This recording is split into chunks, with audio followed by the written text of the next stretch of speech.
이야기를 아주 가사에 잘 담아서 우리에게 이렇게 해줬는데 참으로 예쁜 찬미, 또 아름다운 가사, 우리의 마음을 이렇게 감동시키는 그런 귀한 음악과 그런 귀한 가사로 우리의 마음을 포근하게 또 주님께로 이끌어 주셔서 매우 감사합니다. 이제 세 번째 시간입니다. 오늘은 제3장 이 남은 자손의 특성이라는 말씀을 주제를 가지고 함께 말씀을 나누도록 그렇게 하겠습니다. 자, 우선 주제 성경절입니다. 요한계시록 12장 17절, 우리 재림교회 신자들이 아주 익히 알고 있는 또 우리에게 매우 중요한 그러한 성경절입니다. 용이 여자에게 분노하여 돌아가서 그 여자의 남은 자손 곧 하나님의 계명을 지키며 예수의 증거를 가진 자들로 더불어 바다 모래 위에 섰더라. 이 성경절은 제가 어제도 소개해드린 그런 성경절이라고 그렇게 생각이 됩니다. 이제 대쟁투의 과정 속에서 이제 마지막이 이르러오면서 이 남은 자손이 출현을 하게 됩니다. 요한계시록 12장 전체로 보면은 대쟁투에 대해서 아주 개괄적으로 기술을 하고 있다고 어제 제가 말씀을 드렸습니다. 그 마지막 절이 계시록 12장 17절입니다. 이 17절에 이 남은 자손, 여자의 남은 자손, 여자는 교회를 상징을 합니다. 이 교회가 계속 이어져 오다가 하나님의 교회가 계속 이어져 오다가 이 마지막 시대에 이 교회의 마지막 남은 자손이 이제 출현하게 되는 것입니다. 근데 이 남은 자손과 관련해서 오늘 그 특징을 한번 살펴보도록 하겠습니다. 우선 남은 자손이라는 전체적인 개념을 한번 우리가 살펴볼 필요가 있습니다. 이 마지막 남은 자손에 대해서 이해하기 위해서, 자, 남은 자손은 어떤 사람들인가?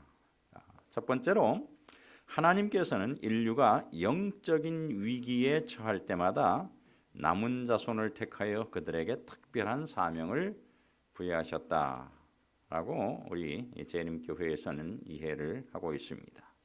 계시록 12장 27절에 언급된 남은 자손, 여자의 남은 자손은 이 지상 역사의 마지막 때에 하나님의 부르심을 받은 특별한 무리다. 그러니까 좀 후에도 우리가 이렇게 이야기를 하겠습니다만은 요 계시록 12장 17절에 언급된 남은 자손은 인류 역사에 등장했던 또 하나님의 부르심을 받았던 그 남은 자손들 중에 또 마지막 때에 부르심을 받은 남은 자손이다. 이렇게 이해를 하시면 되겠습니다. 자, 그래서 우선 인류 역사 속의 남은 자손을 한번 살펴보도록 하겠습니다. 인류 역사 속에서 어떻게 남은 자손들이 그 계보를 이어왔는가 하는 것입니다. 자, 방금 소개해드렸습니다마는 하나님께서는 영적 위기 때에 그분을 위해 일할 사람들을 부르시고 그들에게 특별한 사명을 위탁하셨다. 이 부르심은 개인에게 주어지기도 하지만 아주 드물게 개인에게 주어진 경우도 있습니다. 대부분은 하나의 신앙 공동체가 그 부르심의 대상이 된다. 자, 우선 처음으로라고 우리가 말씀을 할 수 있으면 대표적인 그 역사 속의 남은 자손 중에 하나가 구약 시대 이스라엘 자손입니다.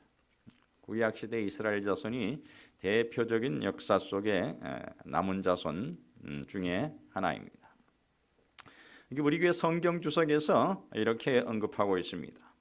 구약 시대의 남은 자손은 이스라엘 자손에 이어지는 세대, 즉 하나님의 선택된 백성으로 이루어졌다.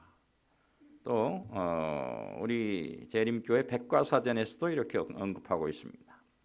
남은 자손이라는 용어는 여러 세기에 걸쳐서 계속 이어진 하나님의 택함받은 백성으로서의 이스라엘 민족의 연속된 세대들을 일컫는 데서 유래하였다.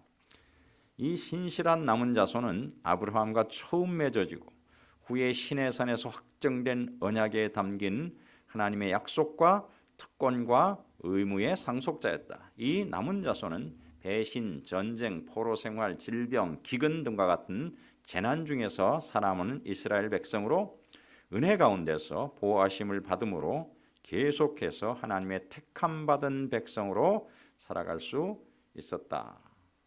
아브라함을 부르심으로 아브라함의 자손을 다 부르시고 후에 야곱의 12아들로 이루어진 그러한 이스라엘 백성이 형성되게 됐고, 그들이 구약 시대에 하나님의 택함 받은 백성으로서 이 하나님의 일을 수행하면서 살아온 백성입니다. 아시듯이 그런데 이스라엘 백성이 자신들에게 위탁된 그 사명을 수행하는 일에 실패했습니다. 그렇죠? 그들이 실패한 가장 큰 원인 중에 하나가 그 하나님의 택하심의 목적을 이해하지 못한 것입니다.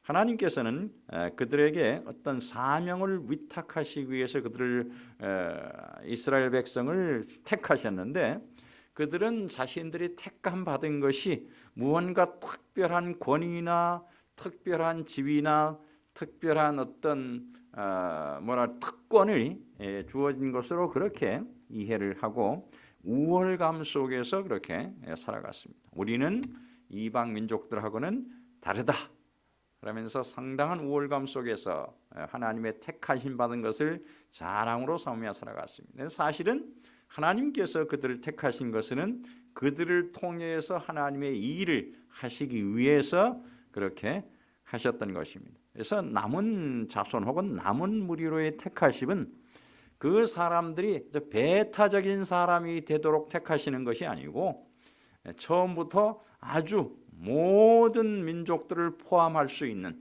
아주 품을 수 있는 그러한 사람들로 그렇게 택하신 것입니다. 그런데 이 이스라엘 백성이 실패하였죠. 특별히 그리스도를 십자가에 못 박으로 인해서 자신들에게 주어진 그 사명을 성공하지 못하고 실패했습니다. 자, 그래서 이어진 남은 자손이 이어서 하나님의 선택을 받은 남은 자손이 바로 신약 시대의 교회입니다. 이스라엘 자손이 그들에게 위탁된 사명 완수에 실패하자 하나님께서는 교회를 세우시고 이 교회에 특별한 사명을 위탁하셨다. 우리가 이 특별한 사명을 다 알고 있습니다. 흔히 우리가 그리스도께서 그 제자들에게 주신 대사명인데, 이 대사명은 당시에 그리스도의 제자뿐 아니라 우리 모두에게도, 오늘날 예수님의 제자가 된 우리 모두에게도 주어진 사명입니다. 마태복음 28장 19절 20절 우리가 잘 알죠. 하나님께서, 주님께서 우리 교회에게 주신 사명입니다. 너희는 가서 모든 족속으로 제자를 삼아 아버지와 아들과 성령의 이름으로 침례를 주고 내가 너희에게 분부한 모든 것을 가르쳐 지키게 하라. 그때부터 지금까지, 아니 세상 끝까지 이 사명은 모든 그리스도인들에게 주어진 사명입니다. 이 사명을 이루는 것이 그리스도인들로서의 사명, 그리스도인으로서의 역할이고 그리스도인으로서 해야 될 일이고 또 그리스도인들이 모인 교회가 해야 될 일입니다. 이 사명을 우리는 한시도 잊어서는 안 되는 그런 사명이라 생각합니다. 바로 이러한 사명이 교회에게 주어졌습니다. 이렇게 해서 그리스도교는 드러난 하나님의 뜻의 수탁자로서 이 땅에서의 그분의 목적을 대리하는 공동체로서 사람의 구원을 위해 복음을 전파하는 데 그분의 택함받은 도구로서 유대교를 계승하여 영원한 언약의 약속과 특권과 의무의 상속자가 되었다. 그래서 유대교를 계승한다는 게 좀 어색할지 모르겠지만은 유대교의 후신이라는 것이 아니고 유대교를 이어받았다는 것이 아니고 유대교에게 주어졌던 남은 자손으로서의 특권 혹은 그 위탁된 사명, 그것이 이스라엘 백성이 실패함으로 이 신약의 교회가 그 사명을 이어받았다 하는 의미로 우리가 이해해야 될 것입니다. 자, 그런데 이후에 이제 교회의 역사가 계속되면서 이제 교회가 배도하는 세력들이 교회 안에 크게 성장을 했습니다. 그래서 하나님께서 또 다른 당신의 백성을 선택하셨는데 그것이 바로 종교개혁 시대의 개신교회입니다. 초대교회 시대가 지나고 대교회 시대가 도래하였고 하나님의 백성은 박해를 받고 이리저리 흩어졌다. 이 같은 상황 속에서 하나님께서는 16세기의 종교개혁을 통해서 다시 한번 한 남은 자손을 이번에는 영적 바벨론으로부터 이끌어내기로 하셨다. 우리 재림교회 성경 주석의 기술입니다. 자, 우리 백과사전에서도 이렇게 또 언급하고 있습니다. 종교개혁 시대의 개신교회들은 한 세기 이상 계속된 교황권의 배도 이후에 등장한 하나님의 신실한 남은 무리로 여겨질 수 있다. 재림교회는 개신교회의 여러 분파가 하늘의 임명을 받은 진리의 선구자로서 각각 자신에게 주어진 사명에 따라 복음의 각 부분을 본래의 순수한 상태로 회복시켰다고 믿는다. 하지만 이들은 하나씩 차례로 진리에 대한 자신들의 부분적 이해에 만족함으로 하나님의 말씀 빛이 증가했음에도 불구하고 앞으로 더 나아가는 일에 실패하였다. 그들이 앞으로 나아가는 일을 거절함에 따라 하나님께서는 이 땅에 거하는 사람들에게 그분의 진리를 선포할 다른 하나의 택한 도구를 불러내셨다. 처음 이 개신교회가 부르심을 받을 때 종교개혁을 통해서 그 개혁운동을 통해서 개신교회가 탄생할 때에 하나님께서 그들에게 특별한 사명을 위탁하시고 그 사명들을 그들이 이루어 나갔습니다. 하지만 세월이 지나면서 이들이 자기들이 받은 그 당시의 어떤 빛만의 그 진리의 빛만을 가지고 안주하면서 앞으로 더 전진해 나가기를 거부하였다 그랬습니다. 그래서 더 이상 그들에게 빛이 주어지지 않고 이제는 이 마지막 때가 이르러서 이 세상에 전파할 또 다른 하나님의 기별이 주어지므로 하나님께서 다른 하나의 택한 도구, 다른 하나의 남은 자손을 부르셨다. 이렇게 여기에 기술하고 있습니다. 그래서 이제 이후로 마지막 시대의 남은 자손이 등장을 하게 됩니다. 자, 이제 이 남은 자손의 출현, 지금부터 이 남은 자손이란 말은 이 마지막 시대의 남은 자손을 말합니다. 이 남은 자손의 출현, 계시록 12장 17절은 하나님의 계명을 지키고 예수의 증거를 가진 자들인 또 하나의 남은 자손의 출현에 대해 언급하고 있다. 이들은 이 세상 역사의 마지막 시대에 출현하는 남은 자손이기에 마지막 남은 자손 혹은 마지막 시대의 남은 자손이라 불리기도 합니다. 여기 다시 재림교회 백과사전의 언급입니다. 최종적으로 하늘의 마지막 기별이 세상에 전파되어야만 하는 시기인 마지막 때의 도래와 함께 하나님께서는 오랜 세월 동안 이어져 온 믿음의 영웅들의 훌륭한 계보를 잇는 계시록 12장 17절에 언급된 또 하나의 남은 자손을 부르셨다. 여러 남은 자손이 있었다는 얘기죠. 이제 마지막 남은 자손이라고 우리가 생각하는데 또 하나의 남은 자손을 부르셨다. 이들은 하나님의 은혜로운 구원의 선물을 받아들이라는 이 세상을 향한 그분의 최후 호소를 선포하도록 지명된 그분의 마지막 남은 자손이다. 이것이 우리 교회의 이 마지막 남은 자손에 대한 이해입니다. 자, 이러면서 이제 재림교회가 어떤 확신을 가지고 있는가 이와 관련해서 재림교회 성도들은 이 교회 역사의 초기부터 자신들이 하나의 교회로서 계시록 12장 17절에 언급된 남은 자손임을 확신했다. 이제까지 그런 확신을 가지고 있습니다. 우리 교회가 1840년대에 시작됐죠. 교회 조직은 1860년대에 조직이 됐습니다만은 그러나 이 재림 운동은 1840년대부터 시작이 되었습니다. 그때 이 교회가 태동하였고 오늘날까지 이어져 오는데 그 초기부터 이 교회는 우리 성도들은 재림 성도들은 계시록 12장 17절에 언급된 남은 자손, 여자의 남은 자손이 이 교회임을, 또 하나 우리가 이루고 있는 신앙 공동체임을 믿었고 또 오늘까지 그렇게 믿어오고 있습니다.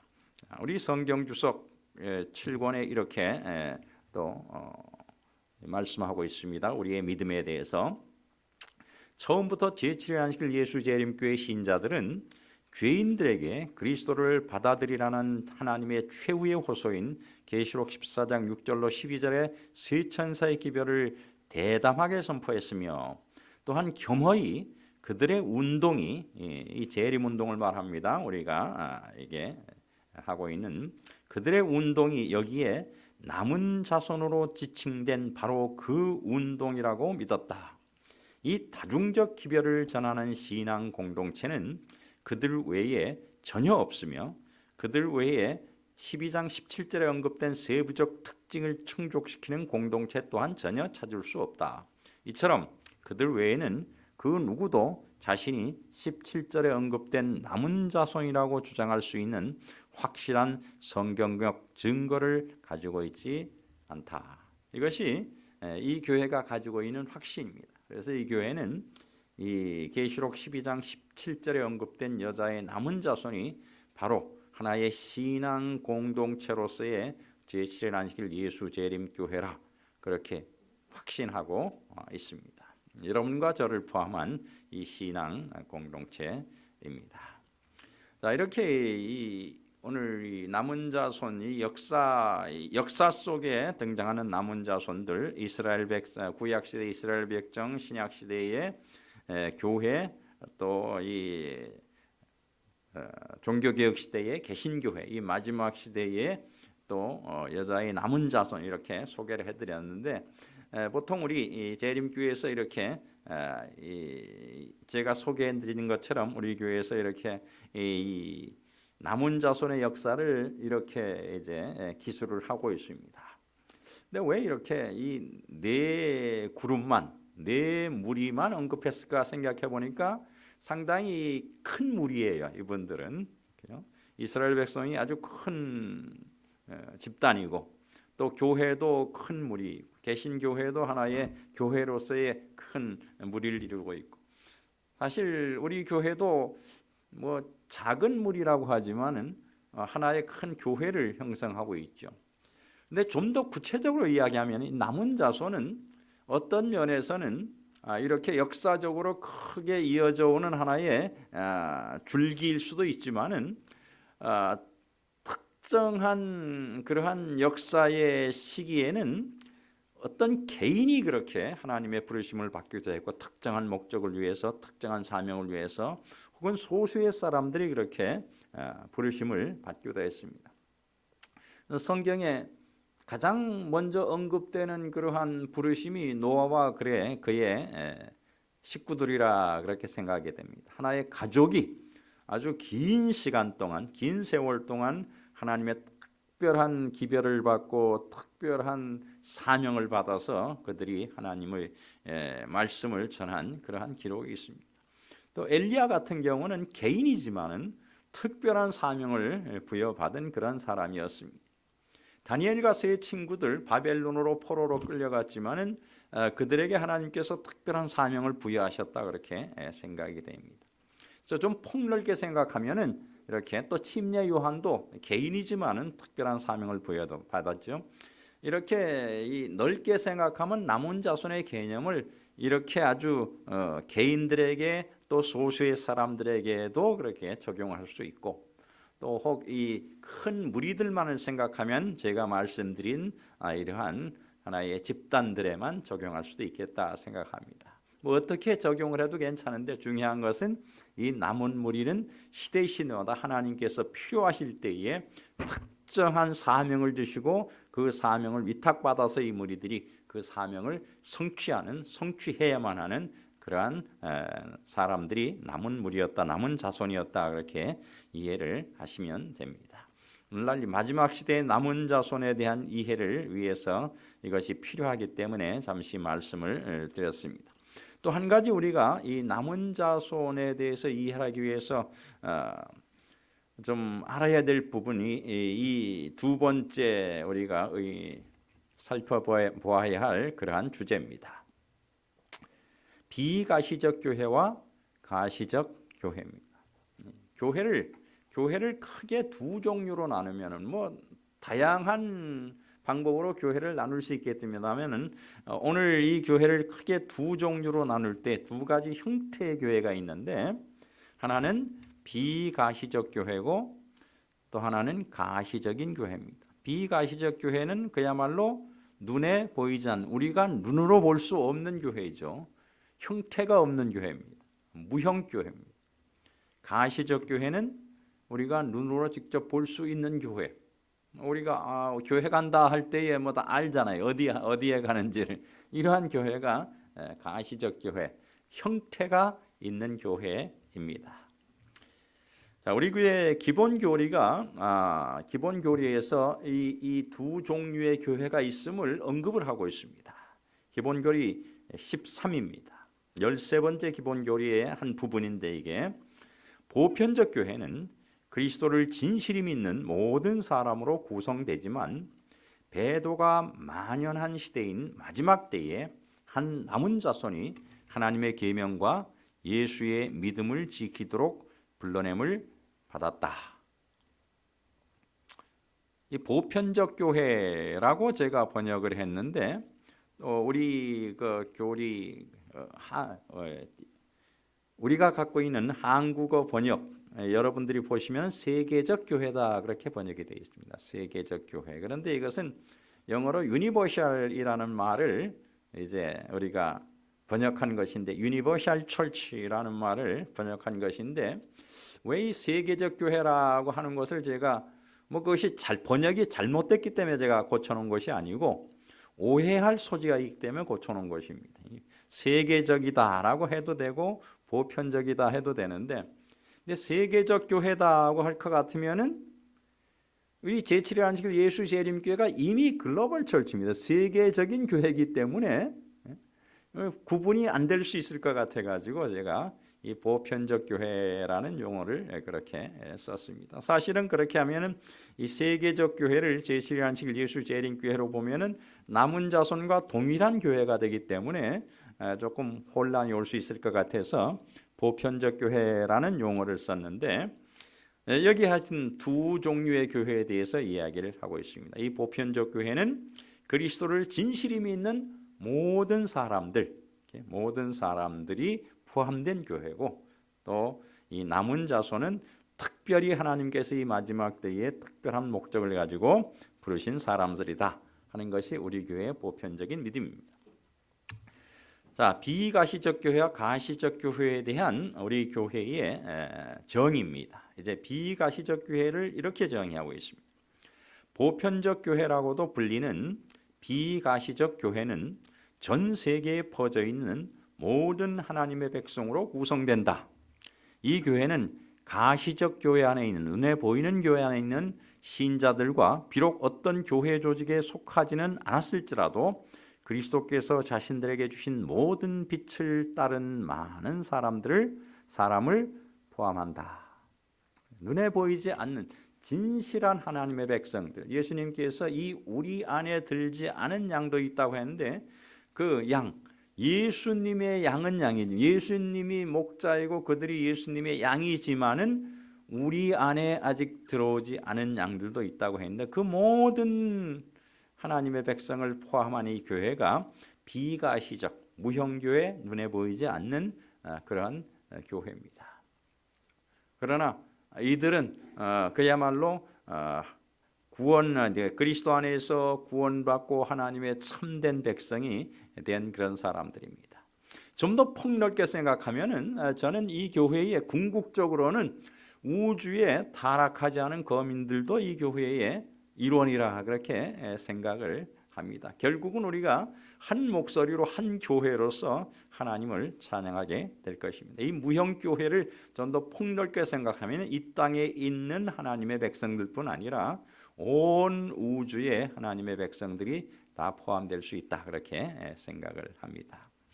자, 이제 가시적 교회에 대해서는 우리가 이렇게 정의를 하고 있습니다. 가시적 교회 혹은 유형 교회는 봉사를 위해 조직된 하나님의 교회다. 이 교회는 세상에 복음을 전파하라는 그리스도께서 주신 대사명을 성취하고 좀 전에 대사명 읽었죠. 우리가 그분의 영광스러운 재림을 위하여 사람들을 준비시킨다. 눈에 보이는 교회, 유형 교회, 또 조직이 된 교회, 이 교회들은 봉사를 위해서 조직된 교회입니다. 둘 모두 다 하나님의 교회입니다. 하나님의 교회지만 하나는 구원받은 하나님의 백성들이 모인 무형적으로 모여 있는 그러한 교회고, 누구 모르죠. 이 교인들 상호간에도 모릅니다. 사실 이거는. 그렇지만은 한 울타리 안에서 그리스도를 목자로 섬기는 그러한 모든 양들이 모인 그 교회가 무형교회, 비가시적 교회고, 가시적 교회, 유형교회는 봉사를 위해서, 사명 성취를 위해서, 하나님의 일을 위해서 함께 모여서 그 일을 성취해 나가는 그러한 신앙 공동체가 바로 가시적인 교회입니다. 자, 요약해서 정리를 좀 하겠습니다. 비가시적 교회는 구원받은 개인들로 구성된 교회이며, 가시적 교회는 사명 수행을 위해 하나님의 부르심을 받은 신앙 공동체다. 두 번째, 비가시적 교회 구성원 중에는 조직된 교회에 전혀 속한 적이 없는 사람들도 있다. 반면에 가시적 교회의 구성원 중에는 참 하나님의 자녀가 아닌 섞여 사는 무리가 있을 수 있다. 이것은 마치 이스라엘 속에, 이스라엘이 출애굽할 때 그 속에 섞인 무리가 있었던 것과 같습니다. 그렇죠? 자, 이 교회에 속해 있긴 하지만은 참된 하나님의 백성이 아닐 수 있다는 것이죠. 세 번째, 남은 자손은 계시록 12장 17절에 말하는 남은 자손입니다. 남은 자손은 인류가 타락한 후에 이 세상에 존재해왔던 가시적 교회 중 하나다. 따라서 남은 자손의 핵심 가치는 그들의 사명에 있다. 남은 자손을 하나님께서 부르시는 것은 역사적으로 어느 순간이든지 어느 시대든지 부르신 것은 그 사명을 위해서 부르셨다 하는 것입니다. 이 마지막 시대의 남은 자손, 이 여자의 남은 자손도 역시 마찬가지다 하는 것입니다. 자, 이제 이러한 개념을 가지고 성경에 나타난 남은 자손의 특징에 대해서 한번 살펴보도록 하겠습니다. 이 마지막 남은 자손의 특징이 무엇인가? 계시록 12장 17절에 언급된 이 남은 자손의 특징, 이것을 우리는 계시록 12장 17절과 계시록 14장 12절 이 두 성경절 속에서 발견하게 됩니다. 계시록 12장 17절입니다. 용이 여자에게 분노하여 돌아가서 그 여자의 남은 자손 곧 하나님의 계명을 지키며 예수의 증거를 가진 자들로 더불어 싸우려고 바다 모래 위에 섰더라. 그다음에 계시록 14장 12절의 말씀은 성도들인 내가 여기 있나니 저희는 하나님의 계명과 예수 믿음을 지키는 자니라. 이 두 성경절을 기초로 해서 우리 재림교회에서는 마지막 남은 자손의 특징, 또 이 마지막 시대의 남은 자손의 특징을 이렇게 세 가지로 정리를 합니다. 특징이라는 것은 그들의 신원을 밝혀주는 하나의 특성을 이야기를 합니다. 첫 번째는 하나님의 계명을 지키는 것, 두 번째는 예수의 증거를 가진 것, 세 번째 예수의 믿음을 지키는 것입니다. 이 시간에는 한 가지를 좀 깊이 있게 살펴보도록 하겠습니다. 이것은 모두 다 세 가지 모두 다 매우 중요한 것이기 때문에, 또 왜 남은 자손이 이러한 특징들을 가지고 있는가 하는 것, 이것을 우리가 아주 심도 있게 살펴보고 또 왜 이것이 진짜로 중요한 것인가를 알아야 하기 때문에 그렇습니다.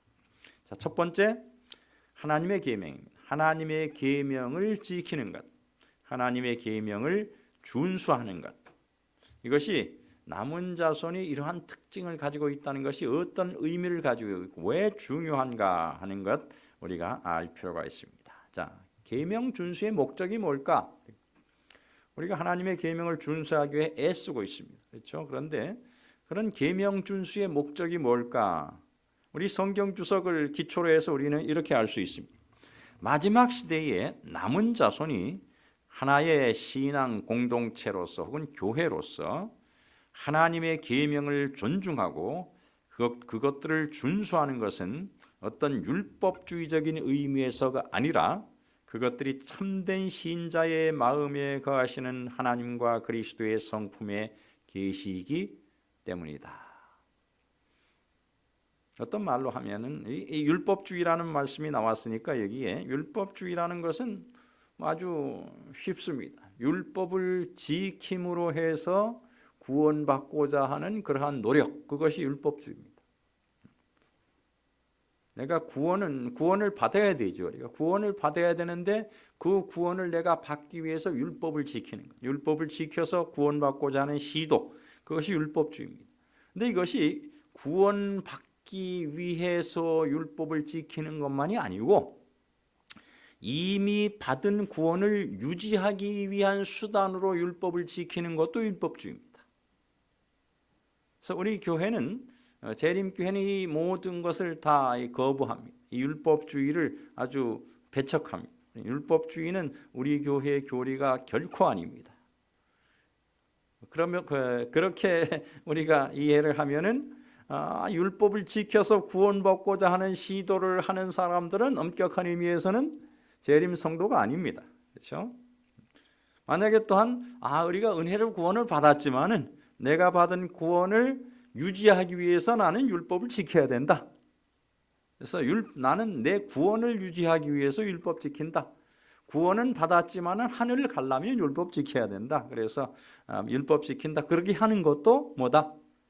율법주의입니다. 그것도 구원 얻기 위해서 율법 지키는 것, 얻은 구원을 유지하기 위해서 율법을 지키는 것, 명확하게 우리 교회의 백과사전에 그것은 율법주의다 그렇게 했고 우리는 그것을 배척한다 그렇게 했습니다. 우리가 은혜로 구원을 받고 또한 그 동일한 방식으로 우리의 구원을 유지하게 되는 것입니다. 그런데 여기에 그럼 왜 율법을 지키냐? 여기 뭐라고 해놨습니까? 제가 빨간 글씨로 조금 강조해 놨는데 우리가 율법을 지키는 이유는 또 율법을 지키게 되는 것은 이것이 참된 신자의 마음에 거하시는 하나님과 그리스도의 성품의 계시이기 때문이다. 이 말을 좀 생각을 해보니까 이런 의미 같아요. 우리가 정말로 하나님을 진실하게 섬기는 참된 신자라고 할 것 같으면은 아주 자연스러운 결과로서 우리의 삶 속에서 언행이죠. 삶 속에서는 우리의 말과 우리의 행동을 통해서 하나님의 모습이 드러나게 된다는 것입니다. 그 하나님의 모습이라는 것이 하나님의 삶의 모습, 그리스도의 삶의 모습이 우리의 일상의 삶으로 나타나는 것이 바로 율법과 조화된 삶입니다. 그래서 그것은 우리가 지키기 위해서 노력하는 것이 아니고 그리스도를 믿고 그리스도를 신뢰하고 하나님을 섬기는 가운데서 자연스럽게 우리의 삶 속에서 나타나게 된다는 것입니다. 그것이 바로 우리가 율법에 조화된 삶을 살게 되는 것이다. 그래서 이것은 우리가 노력하는 것이 아니고 우리가 하나님 안에 그리스도 안에 있음으로 인해서 그 결과로서 얻어지는 것이다. 자, 대쟁투와 율법 준수, 우리가 어제 그저께 이 대쟁투와 관련해서 아주 율법이 얼마나 중요한가를 함께 공부를 했습니다. 하나님의 율법은 처음부터 대쟁투의 핵심 쟁점이었다. 사탄은 이 싸움에서 지속적으로 그분의 율법을 전복시키기 위해 애써왔다. 이 우주전쟁의 마지막 싸움에서의 쟁점 또한 하나님의 율법이다. 어제 이 남은 자손이 이 우주전쟁, 이 대쟁투의 마지막 싸움을 위해서 이제 사탄이 그 마지막 싸우기 위해서 준비하고 있잖아요. 그러니까 처음부터 싸움하기로 이 사탄과 싸우기로 그렇게 운명 지어진 상태에서 마지막 남은 자손은 출현을 하게 됩니다. 그런데 이 대쟁투의 쟁점이 처음부터 끝까지 하나님의 율법입니다. 그래서 이 대쟁투에 있어서 율법은 매우 중요한 역할을 하고 있습니다. 자, 여기에 하나님의 율법에 대한 전쟁은 하늘에서 시작되었고 그 전쟁은 세상 종말까지 계속될 것이다. 모든 사람은 시험을 받게 될 것이다. 순종이냐 불순종이냐는 온 세계가 결정해야 할 문제이다. 모든 사람은 하나님의 율법과 사람의 율법 중에 어느 하나를 택하라는 요구를 받게 될 것이다. 그때 분리의 선은 그어질 것이며 거기에는 오직 두 가지 부류의 사람밖에 없을 것이다. 모든 품성은 적나라하게 드러날 것이며 모든 사람은 저희가 충성의 편을 택했는지 아니면 반역의 편을 택했는지를 보여주게 될 것이다. 세상에는 그리스도의 피 묻은 깃발 아래 서 있는 사람들과 반역의 검은 깃발 아래 서 있는 사람들, 오직 이 두 부류의 사람들만 존재한다. 요한계시록 12장에는 순종하는 자들과 불순종하는 자들 사이에 벌어지고 있는 대쟁투가 묘사되어 있다. 자, 그러면 왜 이 남은 자손, 여자의 남은 자손이 율법을 준수하는 것이 중요한 요소인가 하는 것을 한번 이제 마지막으로 정리를 하면서 살펴보도록 하겠습니다. 남은 자손과 계명 준수. 남은 자손은 예수께서 이 땅에 계실 때 하나님의 계명을 지키신 이유와 동일한 이유로 그것을 준수한다. 예수께서 자기의 영광이 아닌 아버지의 영광을 위하여 계명을 준수하신 것처럼 남은 자손도 하나님의 영광을 위하여 계명을 준수한다. 하나님의 계명을 지키는 자들로서의 남은 자손의 존재는 대쟁적 측면에서 그 의미가 매우 중요하다. 남은 자손이 대쟁투 마지막 싸움을 위해서 출현하게 됩니다. 영과의 마지막 싸움을 위해서. 그런데 이 대쟁투의 핵심 쟁점이 율법입니다.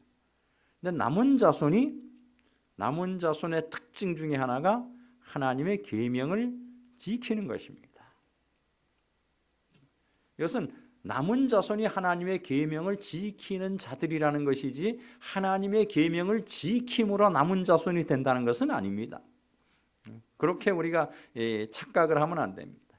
남은 자손은 하나님의 계명을 지키는 사람들이지 우리가 하나님의 계명을 지키는 것으로 남은 자손이 된다는 의미는 아닙니다.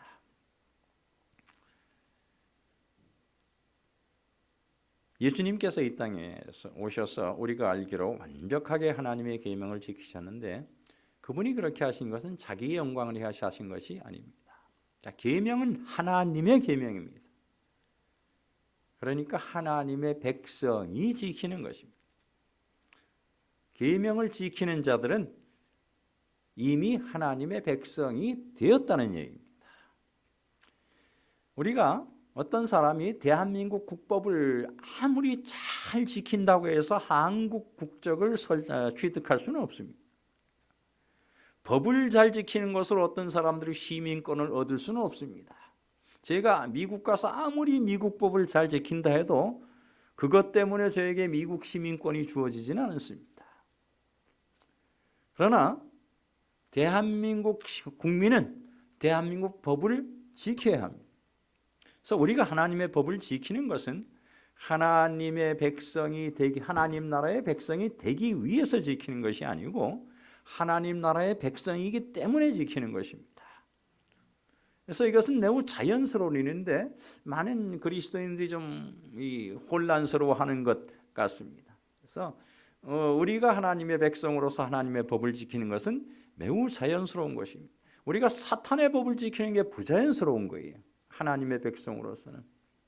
그런데 어떤 사람들은 하나님의 법을 지키는 게 참 힘들고 부자연스럽게 생각됩니다. 그럼 뭐 좀 이상한 겁니다. 살펴봐야 돼. 왜 그런가? 하나님의 백성이라고 공언하면서 하나님을 사랑한다고 공언하면서 그리스도를 사랑한다고 공언하면서 하나님의 계명, 하나님의 율법을 지키는 것이 좀 불편하고 부담스럽고 좀 이상하고 그러면은 뭔가 문제가 있는 것입니다. 그래서 자연스러워야 됩니다. 우리는 하나님의 법을 따라 사는 것이 또 그것이 하나님의 백성이 해야 할 일이라 그렇게 생각이 됩니다. 자, 이 대쟁적 측면에서 왜 이것이 매우 중요한가 하는 것을 이미 말씀을 드렸습니다. 자, 두 번째, 하나님의 마지막 남은 자손의 특징입니다. 예수의 증거를 가진 것입니다. 자, 예수의 증거를 우리는 예언의 신으로 이해를 하고 있는데 왜 그렇게 이해를 하고 있는가 하는 것을 잠시 말씀드리고자 합니다. 이 성경이 말하고 있는 이 계시록 12장 17절에서 언급되어 있는 예수의 증거라는 용어는 두 가지 의미로 해석될 수 있는 용어입니다. 그중 하나는 그리스도인이 전하는 예수 그리스도에 관한 증거, 우리가 그리스도를 전할 때에 그리스도에 대한 증거입니다. 그것이. 그래서 그것을 예수의 증거라 그렇게 할 수도 있습니다. 다른 하나는 예수 그리스도로부터 시작하여 선지자들을 통해 그의 교회에 전해진 증거. 우리 성경 주석에서 이렇게 두 가지 해석이 될 수 있다라고 이야기를 하고 있습니다. 자, 그런데 계시록 19장 10절에 보면은 예수의 증거 혹은 예수의 증언, 요즘 많이 우리가 보는 개역 개정판에는 예수의 증언이라 그렇게 번역을 했더라고요. 예수의 증거는 대언의 영, 또한 개역 개정판에서는 예언의 영 그렇게 했어요. 예수의 증거는 대언의 영 혹은 예언의 영이라. 근데 이것은 또 예언의 신 해도 또 뭐 틀린 번역이 아니고, 영어를 맨 처음에 스피릿 오브 프로페시라는데 그것을 맨 처음에 그 용어가 들어왔을 때 한국에서 예언의 신이다 그렇게 이해를 해서 이제 우리는 예언의 신이라는 용어가 더 익숙해진 것 같습니다. 이 요한계시록 19장 10절의 말씀에 근거하여 재림교회는 예수의 증거를 아까 그 두 가지 해석 중에서 두 번째인 예수 그리스도로부터 시작하여 선지자들을 통해 그의 교회에 전해진 증거로 이해합니다. 자, 그럼 예언의 신이라는 의미가 어떤 의미입니까? 예언의 신은 우리가 일반적으로는 엘렌 화이트의 저서를 예언의 신이라고 합니다만은 아주 일반적인 의미에서는 좀 더 폭넓은 의미를 지니고 있습니다. 우리 성경 주석에서 이렇게 설명을 하고 있습니다. 예언이라는 용어는 하나님께서 선지자를 통해서 주신 영감받은 기별을 의미한다. 예언의 신은 성령이 주시는 특별한 선물의 형태로 나타나는 영 혹은 신의 임재를 특정하는 용어다. 성령께서는 이 선물을 받는 사람에게 영감을 주시고 또한 그가 하나님을 대신하여 권위를 가지고 말하도록 성령의 감동하심을 받을 때 그에게 그렇게 할 수 있는 능력을 부여하신다. 예언의 신의 정의입니다. 이제 우리가 예언의 신이라는 이 용어를 어떻게 이해할 것인가? 일반적 의미에서 예언의 신은 하나님이 선지자를 통해서 사람들에게 주신 모든 영감받은 기별을 의미한다. 하나님께서 선지자를 통해서 범죄 이후에 선지자들을 통해서 말씀하시는데 그렇게 하나님께서 하나님의 말씀을 위탁받아서 사람들에게 전한 그 선지자들의 말씀, 이 모든 것을 예언의 신이다 한다. 따라서 여기에는 성경도 포함됩니다. 성경을 포함한 하나님의 모든 특별 계시의 말씀이 예언의 신입니다. 하지만 계시록 12장 17절, 이 계시록 12장 17절의 그 어떤 배경적으로 우리가 볼 때에 예수의 증거는 남은 자손에게 주어진 특정한 기별이기 때문에 이에 대한 타당한 이해는 주어진 특정한 기별이기 때문에 이에 대한 타당한 이해는 이것을 하나님이 주신 모든 기별이 아닌 이 남은 자손에게 주신 특정한 기별로 이해하는 것이다. 이것이 타당한 이해라 그렇게 생각합니다. 일반적으로 볼 때는 예언의 신이 하나님께서 선지자를 통해서 주신 모든 기별, 그것을 예언의 신이라고 보고 성경도 이게 포함되지만은 계시록 12장 17절에 언급된 예수의 증거, 곧 예언의 신은 그 어떤 특정한 어떤 기별을 우리에게 이야기한다. 그렇게 보는 것이 더 타당한 이해다라고 우리가 생각을 합니다. 재림교회는 이렇게 믿고 있습니다. 우리 기본교리 18번째입니다. 성령의 은사들 중에 하나는 예언하는 것이다. 이 은사는 남은 교회임을 확인하는 표징이며 그것은 엘렌 G. 화이트의 봉사를 통해 나타났다. 이러한 믿음을 근거로 재림교회에서는 예언의 신이라는 용어를 엘렌 화이트의 저수를 지칭하는 대명사로 사용하고 있습니다.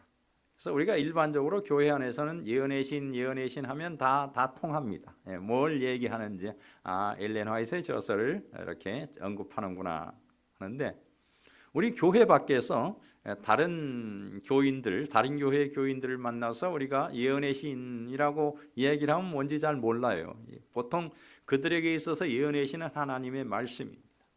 하나님이 주신 모든 말씀. 그래서 우리가 이 교회 안에서 예언의 신이라는 용어를 사용하는 것과 교회 밖에서 사용하는 것과는 의미가 달라야 한다고 생각을 합니다. 그래서 우리 교회에서 이 예언의 신이라고 사용하는 것은 화이트 선지자의 저서를 일컫는 대명사로 이미 사용하고 있습니다. 그래서 그게 제가 문제된다고는 생각지 않습니다. 이미 대명사화되었기 때문에 그것이.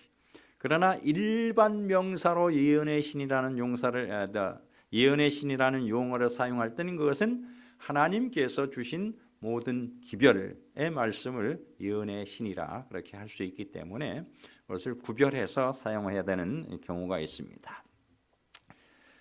자, 그러면 이 예수의 증거 혹은 예언의 신과 남은 자손의 사명과 어떤 연결이 있는가? 어떤 관계가 있는가? 예수의 증거를 가진 것이 남은 자손의 특징 중 하나라는 사실에 담기는 의미는 무엇일까? 엘렌 화이트를 통해 재림교회에 주어진 예언의 신은 성경과 같이 영감에 의해 주어진 기별임은 틀림없지만 그 기능과 역할에 있어서는 성경에 그것과 구별된다 하는 것을 우리가 이해해야 됩니다. 이것 때문에 이 교회 안에서 예언의 신과 관련해서 상당히 많은 논쟁들이 이어지는데, 이 성경의 기능과 예언의 신의 기능과를 우리가 기능을 잘 구별하면은 그 논쟁의 상당 부분을 우리가 해소할 수가 있습니다. 줄일 수가 있습니다. 이와 관련해서 제가 두 가지 점을 말씀드립니다. 엘렌 화이트는 하나님께서 남은 자손에게 보내신 선지자다. 이 엘렌 화이트는 다른 교회에 보내신 선지자 아니고 다른 그리스도인들에게 보내진 선지자가 아닙니다. 이 재림교회에 보내진, 이 재림 운동을 위해서 보내진 그러한 선지자입니다. 구약 시대의 많은 선지자가 이스라엘 민족에게 보내심을 받았듯이 이 마지막 시대에 엘렌 화이트이 하나님의 선지자로 남은 교회인 재림교회에 보내심을 받았다. 이는 하나님께서 이 교회에 주실 특별한 기별을 갖고 계심을 의미한다. 하나님이 선지자를 보내셨다는 것은 기별이 있다는 것입니다. 그렇죠? 기별이 없는데 선지자를 보내시는 일은 없습니다. 남은 자손은 사명을 위해 부르심을 받은 무리이기에 그들에게 선지자를 통해 주신 기별 또한 그들의 사명과 연관되어 있음이 분명하다. 두 번째, 성경과의 비교입니다.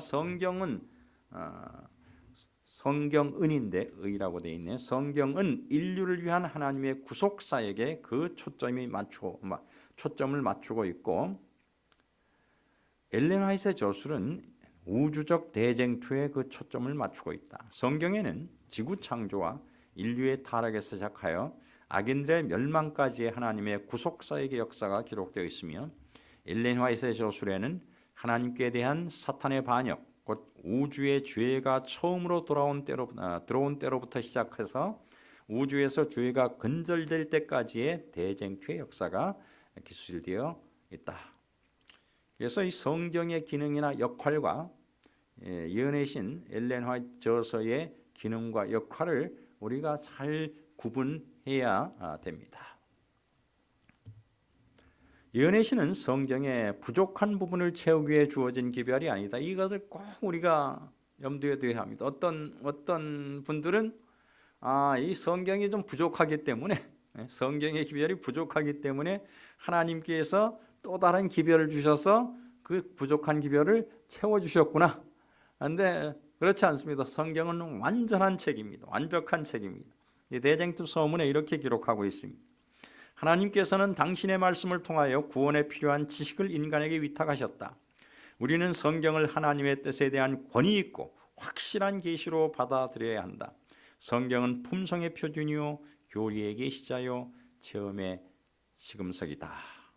하나님께서는 당신의 말씀을 통하여 구원에 필요한 지식을 인간에게 위탁하셨다. 구원을 위한 모든 지식이 성경에 담겨 있습니다. 자, 그렇다면 예언의 신의 역할과 기능을 우리가 어떻게 봐야 할까? 남은 자손은 하늘에서 시작되어 오랫동안 계속된 선악의 대쟁투의 마지막 싸움에서 하나님 편에 서서 사탄을 대적하여 싸우도록 부르심을 받은 그분의 특별한 백성이다.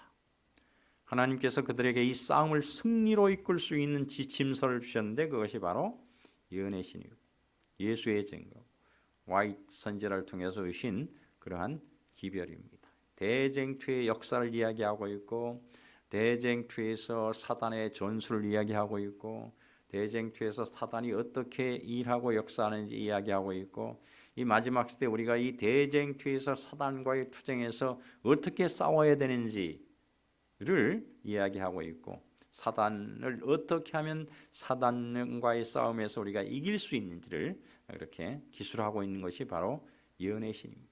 예언의 신을 그런 측면에서 여러분들이 보신다면은 대쟁투에 관해서 얼마나 많이 예언의 신 곳곳에 이야기하고 있는지 모릅니다. 특별히 대쟁투 총서 5권이죠. 우리 한국 번역판으로는 9권으로 되어 있습니다만 부조와 선지자, 선지자 왕, 시대의 소망, 사도행적, 각 시대의 대쟁투 이렇게 5권의 책.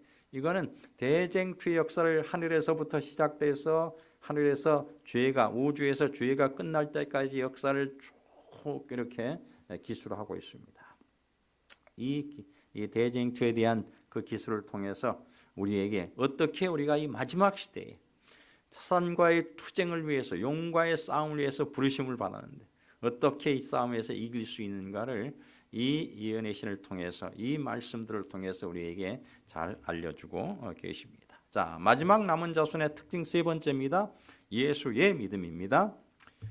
자, 우리 성경은 예수 믿음이라고 번역이 되어 있습니다만 이 원어는 예수의 믿음으로 번역이 될 수도 있고 예수를 믿는 믿음으로 번역이 될 수도 있습니다.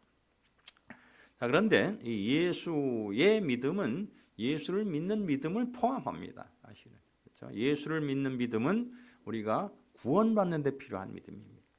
예수의 믿음은 우리의 사명을 성취하기 위해서 필요한 믿음입니다. 자, 예수의 믿음은 예수께서 소유하고 행사하신 믿음입니다. 남은 자손은 예수께서 소유하셨던 믿음과 유사한 믿음을 소유한 것으로 특징 지어진다. 우리 교회를 주해해 놓은 서적에서 이렇게 말씀하고 있습니다. 엘렌 화이트 리벤 헤랄드에 하신 말씀입니다. 우리는 그분을 따르기로 선택해야 한다.